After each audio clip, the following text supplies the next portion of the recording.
Magandang araw, sambayan ng Pilipino. Magandang araw mga kababayan. Kasama niyo po ngayon si Ka Eric sa isa na namang episode ng ating balita at talakayan.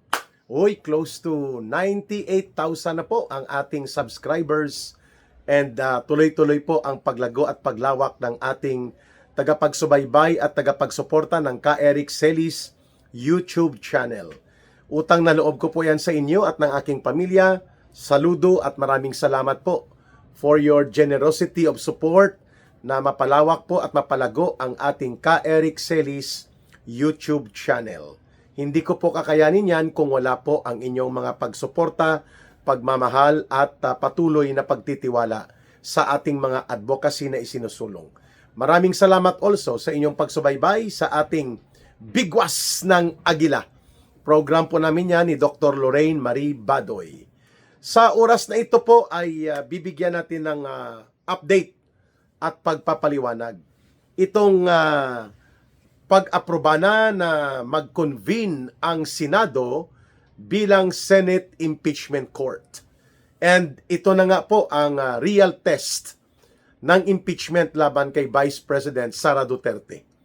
Sapagkat bagamat ang initiation o ang pagsisimula at pagproseso ng impeachment laban sa isang impeachable official like kay Vice President Sara Duterte ay nagsisimula po sa korte, sa House of Representatives at kailangan may minimum 1/3 ng mga miyembro ng House of Representatives na pipirma at mag-endorse ng naturang impeachment articles para matransmit sa Senado ang trial o paglilitis po at ang pagbibigay ng desisyon kung convicted or not convicted on the allegations being forwarded doon sa articles of impeachment ang isang impeachable official, kagaya po ni Vice President Sara Duterte, the sole and exclusive authority for convening as an impeachment court and to hold trial, mga kababayan, nakadepende po yan at nakasalalay sa otoridad at kapangyarihan ng Senado.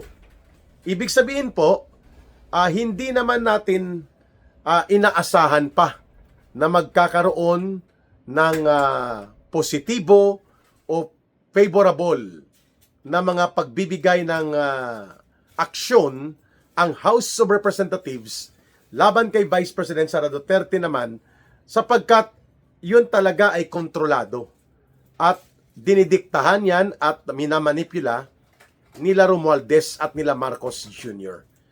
Nandyan po ang anak ni Marcos Jr. sa House of Representatives.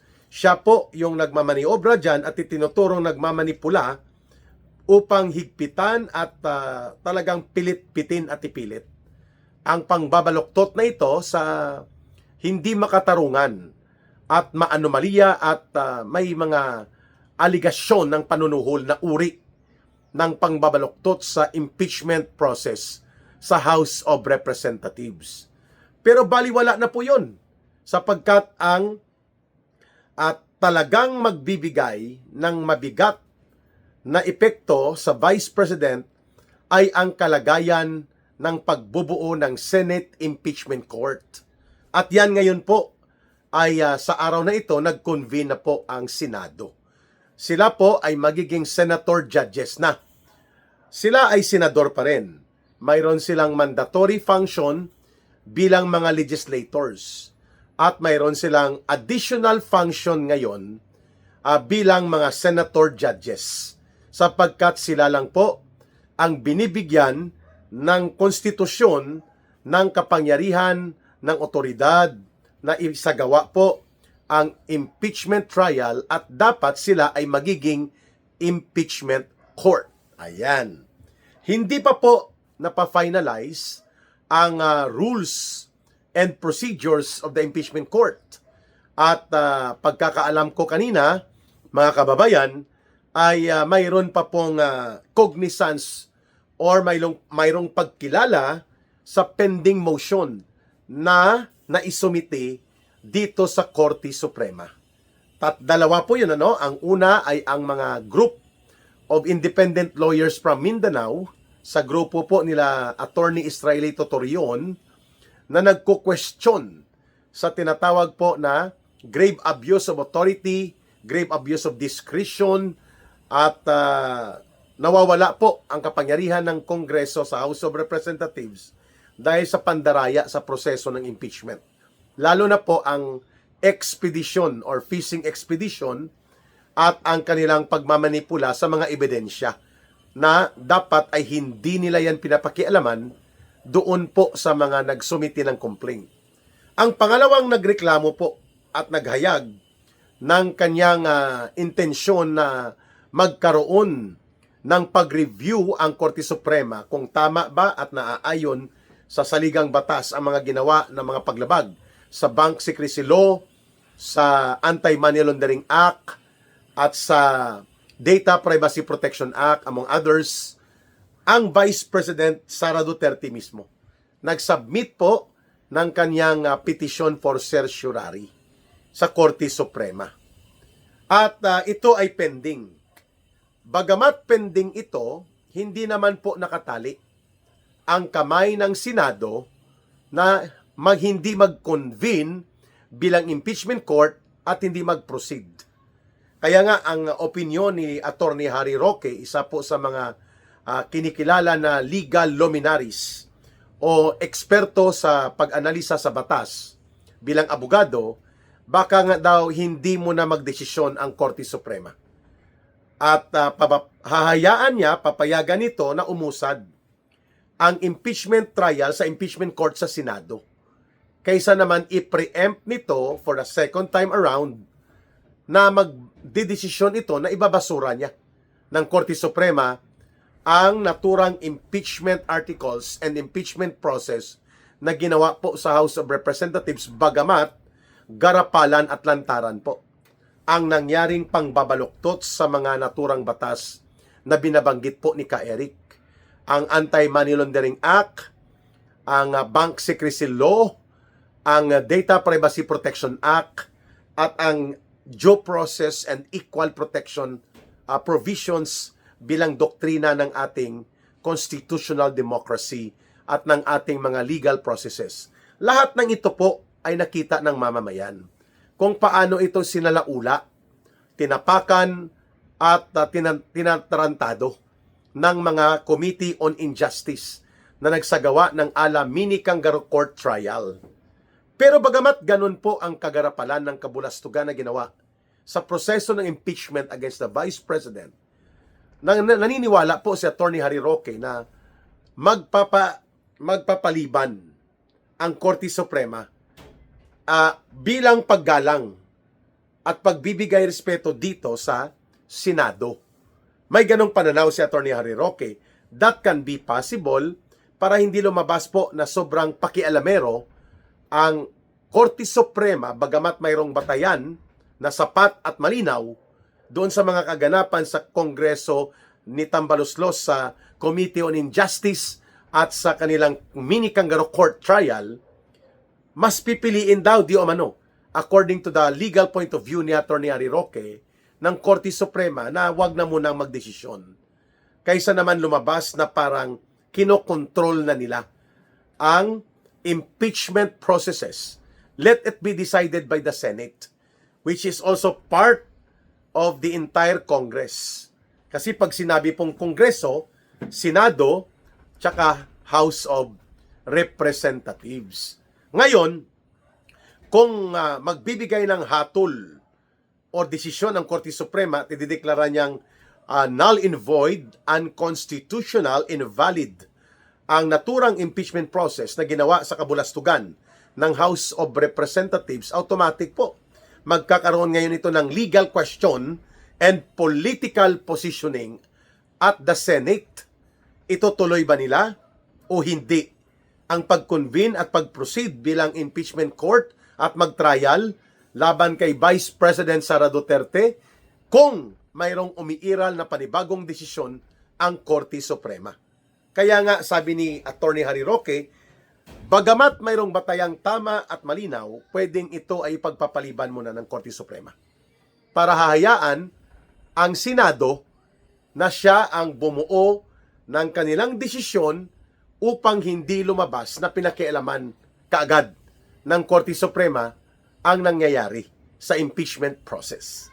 So bagamat ganyan po ang nangyari ngayon, mga kababayan, mag-proceed ang impeachment court as now fully convened sa Senado at manunumpa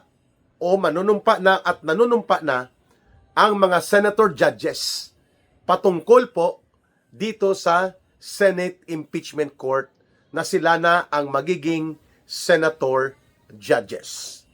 At siguro mga isang linggo bago matapos ang linggong ito ay mapagdedesisyonan nila ang rules of the Senate Impeachment Court, rules and procedures, guided by the rules of court ng ating judicial system as promulgated by the Supreme Court.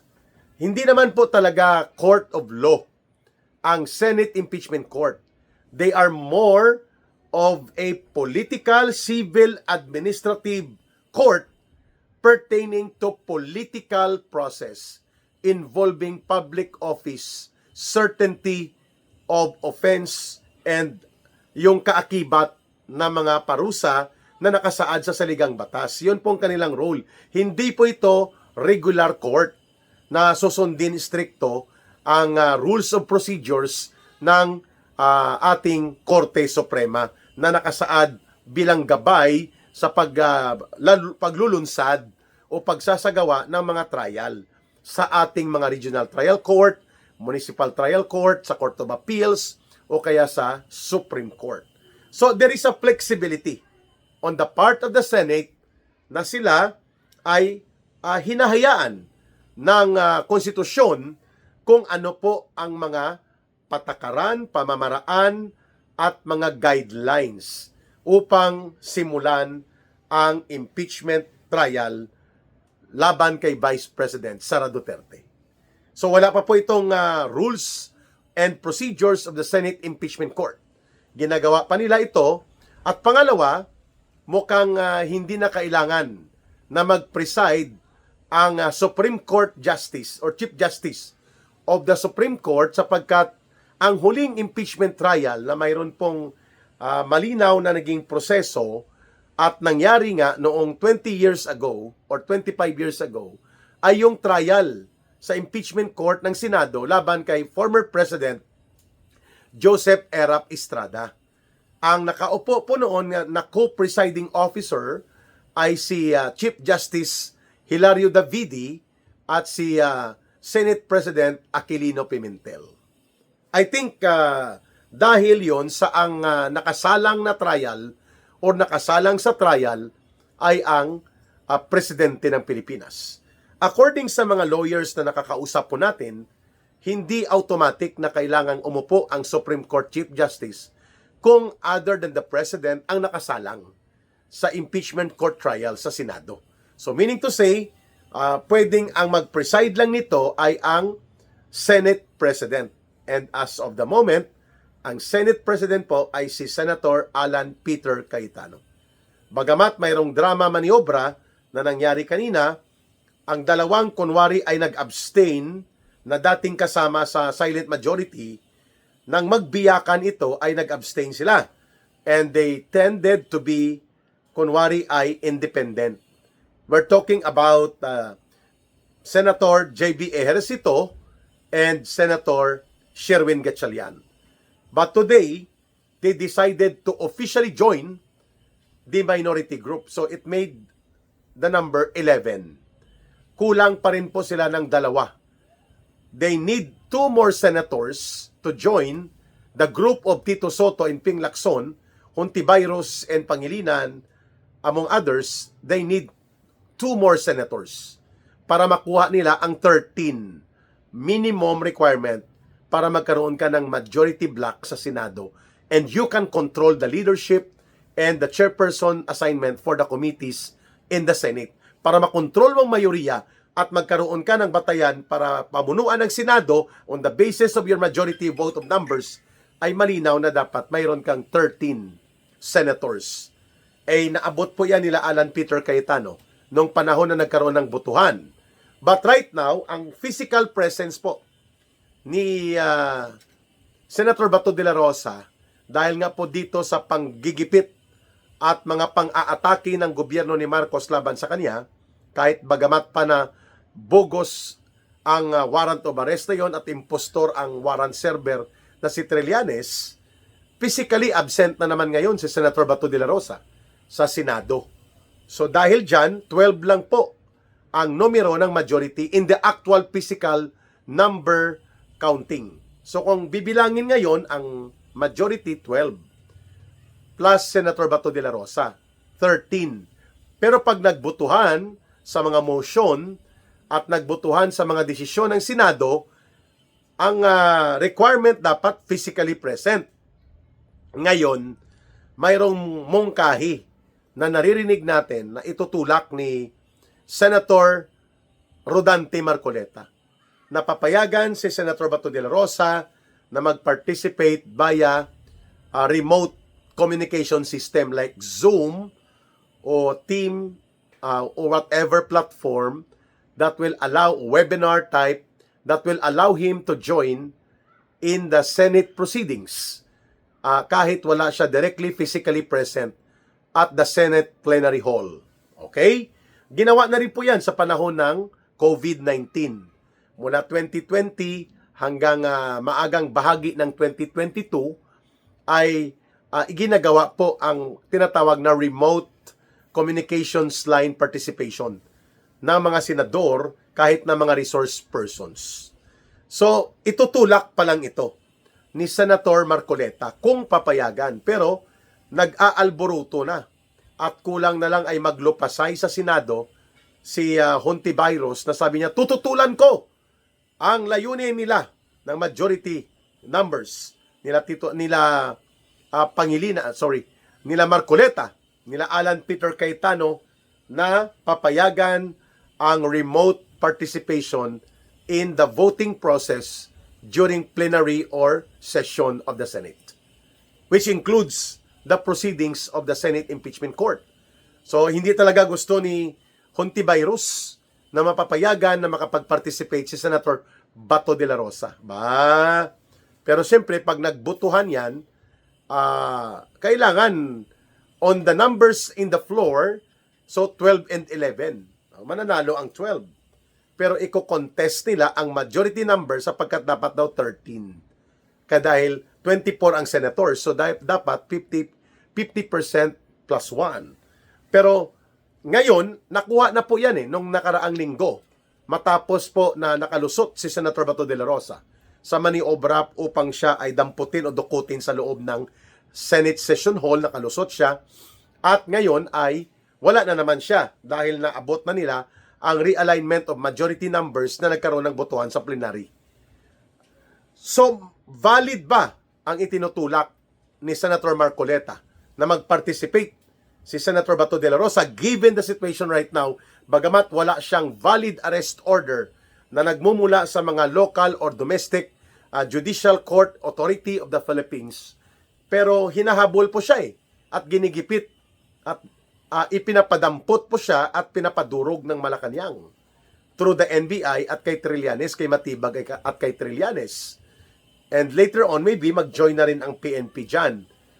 Bagamat ang arrest order niya ay hindi dapat yan automatic sapagkat yan ay galing sa dayuhan at banyagang otoridad o pwersa. Ayan. So, medyo madugo po ang usapin ng pagpayag at pagpigil sa partisipasyon na ito ni Senator Bato de la Rosa through remote or Zoom conference or through webinar type video conferencing na hindi siya required to be physically present during the deliberation or during the voting which require the participation of every senator to register their vote. Ayan. Abangan po natin mga kababayan kung ano ang kahihinatnan nito. Hindi pa magsisimula ang trial. I think there will be approval yet of the rules of Senate procedures of court, of the Senate Impeachment Court, and then magkakaroon pa po ng mga order of business and calendar of activities na i-approve ng Senate Impeachment Court at ng mga senator judges. Manunumpa pa sila bilang senator judges At siguro kakain niya ng mga 2 linggo pa, plus ang mga summons, ang mga documentary requirements and procedural requirements, siguro mga 3 linggo bago magsisimula mula ngayon ang Senate Impeachment Court Trial laban kay Vice President Sara Duterte. So we estimate that it will be happening in the middle of June. Hindi naman po nakatali sa regular calendar of the business of order of calendar of activities of the Senate ang ganitong uri ng gawain. It has a different calendar of activities na kahit po naka-recess o naka-adjourn Senate Day on the first week of June, pwede naman magpapatuloy pa rin po kung gugustuhin ng Senado ang calendar of activities nila kahit naka-break sila. Ayan. So, I think this is very interesting right now because this is going to be the third Senate Impeachment Court trial. Ang una si former President Joseph Estrada. Hindi po yun natapos dahil siya ay napatalsik sa people power. Nag-resign siya nang mag-withdraw po ng kanilang support and recognition to the Commander-in-Chief, ang Armed Forces of the Philippines noon na pinamumunuan ni the late General Angelo Reyes, at sumunod po ang Philippine National Police. Kaya nag-walk out sa Senado, nagsarado at nabitin po ang impeachment court at technically nag-resign si Joseph Estrada. Pangalawa, si Renato Corona, na convict po ito. Yan naman po ang special ops nila Trillanes, nila De Lima, nila Hontiveros, nila Boy Tartar Lamas. Yan na ginamit ni Noynoy Aquino sa kanyang pangbibinggatibo laban kay Chief Justice Renato Corona. Pangatlo po ito ngayon. Kung matutuloy na at maglalarga ang impeachment trial laban kay Vice President Sara Duterte. Abangan, sapagkat kung mananatili po ang numero nila Senator Alan Peter Cayetano, and they will remain 12 physically plus 1 from the remote participation, 13 pa rin po sila. At kung hindi po ito magmamaniobrahan na may tumawid na 1 o 2 senador papunta kina Tito Soto, mananatili po na si Senator Alan Peter Cayetano ang magiging presiding judge for the Senate Impeachment Court. Mas matuwid, mas tino ito dahil abogado ito na totoo. Hindi kagaya ni Tota Soto na nag-aabogadilyo lang. Feeling abogado lang. Ayun.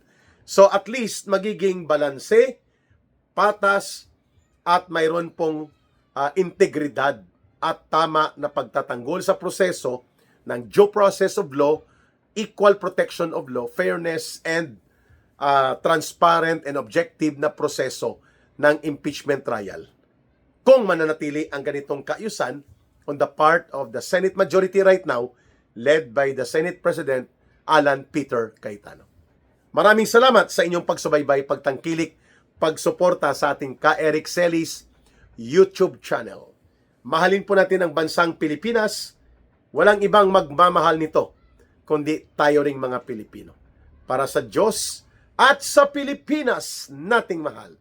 May God bless everyone, and may Allah will be with those who are Muslim brothers and sisters. Maraming salamat muli. Bye for now. Ito po si Ka Eric. Mabuhay!